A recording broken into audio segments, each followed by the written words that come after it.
Hello ನನ್ನ ಬೆಳಕದ ಬಂಧುಗಳೇ, ಎಲ್ರಿಗೂ ನಮಸ್ಕಾರ. ಇವತ್ತು ಬಿಸಿಬೇಳೆ ಬಾತ್ ಪೌಡ್ರ್ ಹೇಗೆ ಮಾಡೋದು ನೋಡೋಣ. ಈಗ ಬಿಸಿಬೇಳೆ ಬಾತ್ ಮಸಾಲೆಗೆ ಡ್ರೈ ರೋಸ್ಟ್ ಏನು ಮಾಡಬೇಕಾ ಅದು ಮಾಡ್ಕೊಂಬಿಡೋಣ. ನಾನು 1 ಸ್ಪೂನಷ್ಟು ಕಸಕಸೆ ಹಾಕ್ಕೊತಾ ಇದ್ದೀನಿ.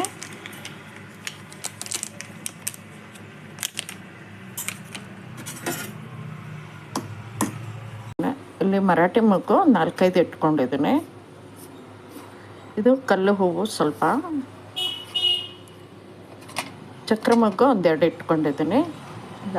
ಚಕ್ಕೆ 1-2 ತುಂಡು ಕಟ್ ಮಾಡಿ ಇಟ್ಕೊಂಡಿದ್ದೀನಿ, ಉದ್ದ ತುಂಡನ್ನು. ಮತ್ತು ಜಾಯಿಕಾಯಿ ಸ್ವಲ್ಪ, 1-2 ಪೀಸ್ ಜಾಯಿಕಾಯಿ. ಲವಂಗ 7-8. ಕಸಕಸೆ ಕೆಂಪಾಗಿದೆ, ಈಗ ತೆಗೆದುಬಿಡ್ತೀನಿ. ಈಗ ಎಲ್ಲ ಗರಂ ಮಸಾಲೆ ಒಟ್ಟಿಗೆ ಹಾಕ್ಕೊಂಡು ಹುರ್ಕೊಳ್ಳೋಣ.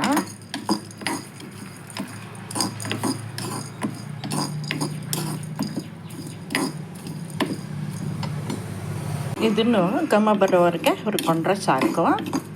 ಈಗ ಒಳ್ಳೆ ಪರಿಮಳ ಬರ್ತಾಯಿದೆ. ಇದು ಹುರಿದಿದ್ದು ನಾನು ತೆಗಿತಾ ಇದ್ದೀನಿ. ಈಗ ಬಾಣಲೆಗೆ 1/2 ಸ್ಪೂನಷ್ಟು ಎಣ್ಣೆ ಹಾಕ್ಕೊಂಡಿದ್ದೀನಿ.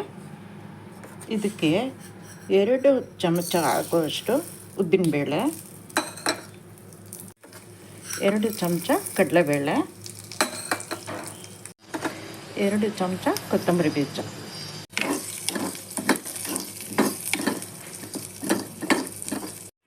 1 ಚಮಚ ಜೀರಿಗೆ ಹಾಕ್ಕೊತಾ ಇದ್ದೀನಿ. ಮೆಂತೆ 1/4 ಸ್ಪೂನ್ ಆಗೋಷ್ಟು ಹಾಕ್ಕೊಳ್ಳೋಣ. ಈಗ 8-10 ಒಣಮೆಣಸು ಹಾಕ್ಕೊತಾ ಇದ್ದೀನಿ.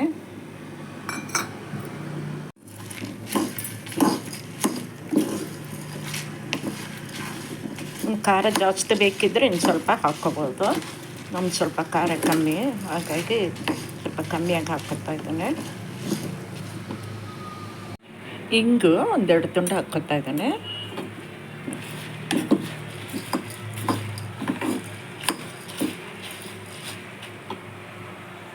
ಸ್ವಲ್ಪ ಕರಿಬೇವು,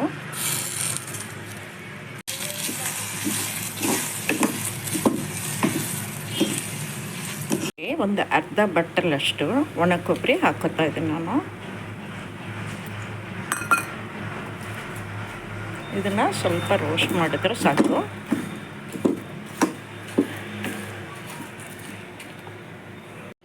ನೋಡಿ, ಮಸಾಲೆ ಎಲ್ಲ ಫ್ರೈ ಮಾಡ್ಕೊಂಡು ಹಾಕಿದ್ದೆ ನಾನು. ಇದನ್ನು ಇದರಲ್ಲೇ ಆರಕ್ಕೆ ಬಿಟ್ಬಿಡೋಣ ಸ್ವಲ್ಪ. ಆಮೇಲೆ ಮಿಕ್ಸಿಗೆ ಹಾಕಿ ಪುಡಿ ಮಾಡ್ಕೋಬೇಕು.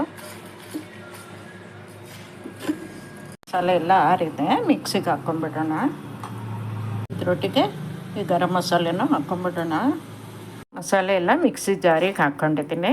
ನಾನು ಆ್ಯಕ್ಚುಲಿ ಬಿಸಿಬೇಳೆ ಬಾತಿಗೆ ಏಲಕ್ಕಿ ಹಾಕೋಲ್ಲ. ನಿಮ್ಗೆ ಏಲಕ್ಕಿ ಬೇಕಿದ್ದರೆ ಕಪ್ಪು ಏಲಕ್ಕಿನ 1-2 ಹಾಕ್ಕೊಳ್ಬೋದು. ಪುಡಿ ಹರ್ಕೊಂಡಾಗಿದ್ದೆ ನಾನು. ಈಗ ಒಂದು ಬಾಕ್ಸಲ್ಲಿ ತೆಗೆದಿಟ್ಕೊಂಡ್ಬಿಡೋಣ. ನೋಡಿ, ಪುಡಿ ಬಾಕ್ಸಿಗೆ ಹಾಕಿಟ್ಕೊಂಡಿದ್ದೀನಿ ನಾನು. ಇಷ್ಟು ಪುಡಿ ನನಗೆ 4-5 ಸಲ ಬಿಸಿಬೇಳೆ ಬಾತ್ ಮಾಡೋಕ್ಕೆ ಆಗುತ್ತೆ.